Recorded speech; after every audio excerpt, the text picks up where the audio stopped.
So let's talk a little bit about procrastination. Who in here struggles with procrastination?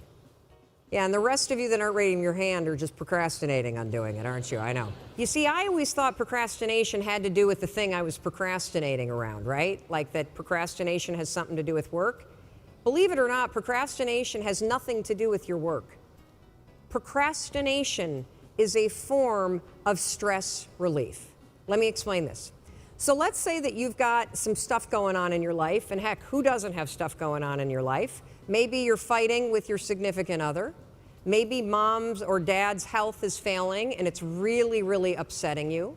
Maybe you've got some financial stuff. You put too much of your savings into Bitcoin, and now that that's crashed, you're stressed out about it, right?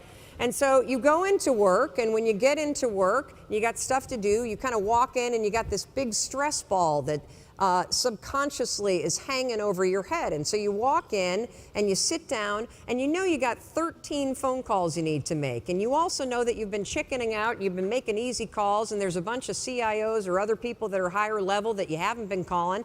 And so as you sit down to do it, and you got the stress on your shoulders, your brain it starts to go, wait a minute, well, you want me to make a call to somebody that I'm scared to make? Absolutely not. I'm so stressed out about, can we just watch some cat videos for a minute? And next thing you know, an hour's gone by. And then, of course, what do? You beat yourself up.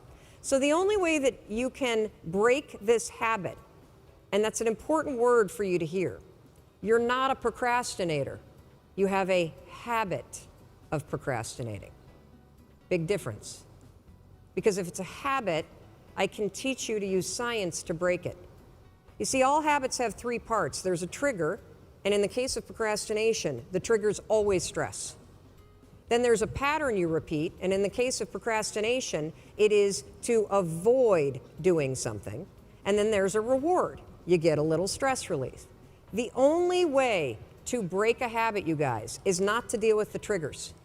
You're never gonna get rid of the stress in your life, but you can 100% change your pattern of avoiding work. So next time that you're in a situation where you feel yourself hesitate, you spent way too much time checking out the highlights from last night's scores, what you're gonna do is you're gonna go, oh, I must be stressed out about something. Acknowledge the stress. Then go 5, 4, 3, 2, 1. I want you to count to yourself because I want you to interrupt the habit that's stored here, and I want you to awaken your prefrontal cortex. Then I want you to just work, just for 5 minutes.